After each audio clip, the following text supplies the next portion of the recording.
Thank you very much. So I'm going to be talking about Martin Buber. As we know, I think Martin Buber, German philosopher, German-Jewish philosopher, who experienced World War I, World War II, Shoah, together with Rosenzweig, took over adult education in Germany, came to this country in 1937-38, became very involved in Arab-Jewish coexistence, had a notion of a binational state, was also very focused on nature and on the kibbutz movement, and became for a little time a philosopher of the kibbutz, and translated the Bible first into German, wrote many penetrating books on the Bible, which I think he summarized as prophetic faith. And Buber, I think, has a moment today. We've referred to him a number of times. His moment it echoes Levinas. It's the moment, it's the proposition that the human voice has a role to play in calling human beings to responsibility for the world. Very much like Levinas. But Buber had his own language, and he tried to present it in the language of the prophets. And he was, in a way, a prophet. And I think Hanoch and Miriam and the fellows that we heard today have a prophetic role to play in Israel and in the world. He wrote this essay called Prophecy, Apocalyptic, and the Historical Hour. Short little essay in which he distinguishes between apocalyptic approaches to the end of the world and prophetic ones. So I'm going to just review this essay. Apocalypse is an ancient Greek word that refers to the disclosure of a previous secret truth, as if the world's end somehow reveals some deep mysteries that hitherto remained hidden. Apocalyptic literature was particularly popular at the end of the Hellenic or ancient Greek dominance in Eastern Mediterranean world and the beginnings of Christianity and Rabbinic Judaism in the first centuries of the Common Era. The destruction of the temple in Jerusalem in the year 70 by the Romans marked the end of Israelite religion in the political order of Judea. Therefore, in the view of most Judeans, the destruction of the temple marked the end of the world as they knew it. This ending then precipitated a frantic search for new ways to live religiously, politically, and socially, out of which Christianity and Rabbinic Judaism, along with a series of philosophic communities, ascetic and mystical sects, grew. All these new proposals of how to build new religio-political worlds out of the ashes of the old Israelite polity contained apocalyptic elements. One of the hallmarks of apocalyptic thinking is a sense that things have gotten so bad that the world is possessed by a demonic power. There is a struggle between good and evil, and only the intervention of some non-human power, a God, can save it. Apocalyptic thinking is characterized by a sense of despair and nihilism, since the given systems of knowledge and ways of solving problems no longer work. The world cannot simply be fixed, but must undergo a radical overhaul that only God can repair. Apocalyptic thinking also takes the form of fantasy, escape, and otherworldliness. Thus, apocalyptic thought looks to leave this evil, forsaken world for a new heaven and a new earth. Finally, in apocalyptic thought, there is a tendency to find a scapegoat for the world's problems.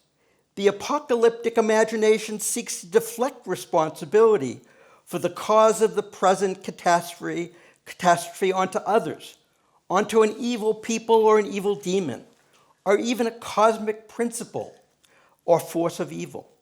One thing we see in apocalyptic literature, according to Buber, about the end of time is a fantastic array of proposals, conspiracy theories, and visions often presented in fantastic imagery, numerology, and violence, followed usually by some hopeful post-apocalyptic vision. Given the plethora of proposals, often one author would accuse the other of presenting a false or even evil demonic version of the end time. So we see that end times give rise to competing apocalypticisms, and we clearly see this dynamic occurring today, when we are not only faced with a variety of apocalyptic scenarios of the end of the world, but also have our share of scapegoats to blame, and our saviors who give us simple solutions and ask us to follow them.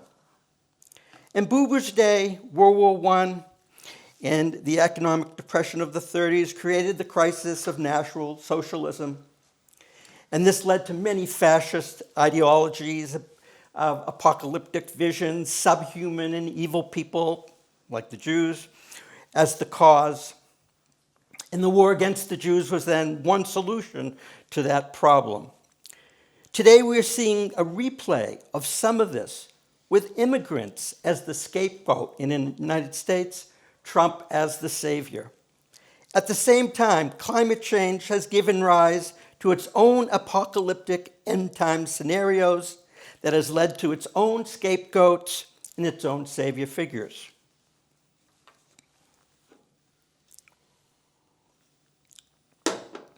However, Buber identifies another way to react to the perils and despair of the end of the world in ancient Israel and today, and what he calls prophetic thinking. In prophetic thinking about end times, a finger is pointed directly at the self, at us, not them. In ancient Near East, the prophets pointed not to others, but to Israel itself, its people, its leaders, its king. Prophetic thinking then sees the end of the world as essentially caused by humans and not by a god or an evil force. For example, the pre-exilic prophets say that the cause of the Babylonian destruction of the first temple in 586 was not to be found in the might of the Babylonians, but in the moral failings of Israel itself. It was not the power of the Babylonian king that caused the destruction, but Israel's own refusal to attend to the needs of the poor, its own worship of idols, its corruption, and the greed of the Israelite king. In the same prophetic spirit, the successors to the Israelites, the rabbis, after the destruction of the second temple, identified sinat chinam, needless hatred of Jew for Jew, and not Roman military might, as the cause for their destruction. Again, it was a moral problem in the Jewish polity and not the power of the Romans that led to destruction. Thus, prophetic thinking of the end of the world focuses on human failing, and it insists that preventing the end of the world can only be found in a moral turning, a radical transformation of human behavior towards the true God of Israel and towards justice for society as a whole. Prophetic thinking is often thought of as including a predictive element. Thus, prophets tell us what's going to happen in the future. However, what Buber focuses on is the ability of the prophet to judge what is most important for society and to focus on what needs to be done in order for there to be a future. Therefore, the prophet is valued for pointing to the particular need of the hour and pushing people to decide to act and to meet that need. Buber summarizes the gist of prophetic thinking as follows, quote, "The time of the prophetic voice calls us to take part in this time of actual decision. To this, the prophet summons his hearers in order to place before them the stern alternatives of the hour, to induce them to recognize their situation's demand for decision and to act accordingly." In his discussion of ancient apocalyptic and prophetic literatures, Buber points to something deeply ingrained in the human psyche, something that we easily recognize in ourselves and in our present historical moment: our tendency to deflect moral responsibility from the self to others, and our failure to hold ourselves accountable for our own fate and the fate of the world. So that what Buber wanted to take away from his study of apocalyptic and biblical prophetic thinking is that humans, we, are responsible for the fate of the world. Everything depends on us, on me and you. And when things go wrong, it is my fault and your fault and nobody else's. It is not the fault of God, certainly. Buber warns us in advance that it is far too easy to blame scapegoats or gods or God and to await the coming of a savior to save the world. But this avoids the real question, the moral question. How could we humans let it happen?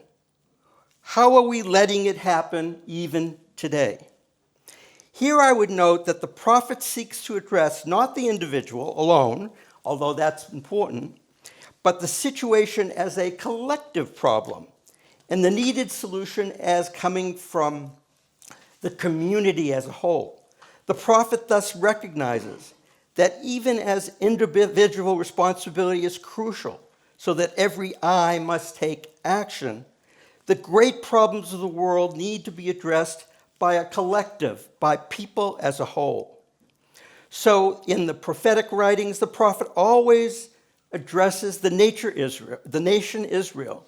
When the prophet addresses the individual, it is the individual in the context of the community, or the individual as a representative of the nation.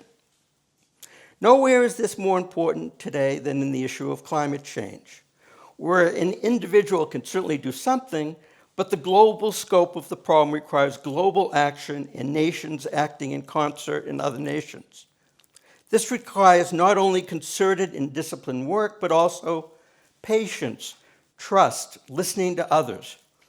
Buber's vision of prophetic thinking and action is built upon notions of the responsibility of the self, the responsible self, and dialogue with other selves who are dedicated to a just social order. But Buber's prophetic ethic also comes out of the commanding voice of God. Prophets, after all, are the mouthpiece not of themselves, but of God. And the source of their power and their call to justice comes from God. In simple philosophical terms, ethics requires preserving the distance between the is and the ought. Ethics is the recognition that what is not good enough, so that one has to do better. Ethics uses the language of the subjunctive. You could do better. Philosophical ethics says, if you knew what was good, you would do the good. That's what the philosopher says. If you knew the good, knowledge, you would do the good. But theological ethics and prophetic ethics takes this one step further. Theological ethics rephrases the ought and the could of philosophy with the must of divine command. You ought to do justly becomes you must do justly. Justice, justice you shall pursue. Theological ethics also uses the negative ethical language. Thou shalt not murder. Some of you know that I've been involved with an attempt to revive Jewish theology. And I do it partly because a revival of Jewish theology in the 21st century, in the age of climate change, allows us a language to say that human-caused climate change is sin. It is a sin against God's creation, a sin against humanity, and ultimately a sin against God himself. Emil Fackenheim, another post-Holocaust Jewish theologian, declared that given the Shoah, the Jews must understand that a new voice, a new Torah, a new mitzvot, a 614th commandment had been given out of the ashes of Auschwitz. That 614th commandment was, "Thou shalt not give Hitler a posthumous victory." Jews cannot be allowed to give Hitler the victory of allowing the Jews to perish. That was what he said. They are indeed commanded to live, to build, to thrive, and not given to despair. As problematic as this is, of elevating a genocidal mass murderer Hitler to the ranks of Torah, many Jews saw this as a powerful response to the Shoah. However, I do not think it far-fetched or un-Jewish or antithetical Torah to suggest today that Jews should understand that there is a different 600, maybe a 615th commandment. Thou shalt not ruin the earth.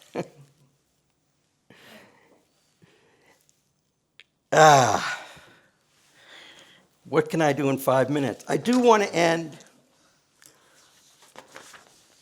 since we're talking about prophetic ethics, we all know that the prophets condemn, but they always end with hope. And Buber was very aware of this. So I'm going to quote from the end of his great work, Yehudah, I and Thou, in 1923. So that was after the First World War, before the Second. But he already saw in Weimar what was going on. He ends I and Thou like this. In each new eon, fate becomes more oppressive and turning more shattering. And the theophany becomes ever nearer, increasingly near to the sphere that lies between beings, to the kingdom that is hidden in our midst, there between us. History is a mysterious approach. Every spiral of its way leads us both into profounder perversion, at the same time into more fundamental turning. But the event side of the world called turning is called from God's side redemption. Thank you very much. Wow. Could be the symbol of Maayan Institute. The 615. It's 615. You want to take that? Yeah. You got it. Thou shalt not ruin the earth. We have a short time for questions. Rory, no, Oh. Stephen, please stay here.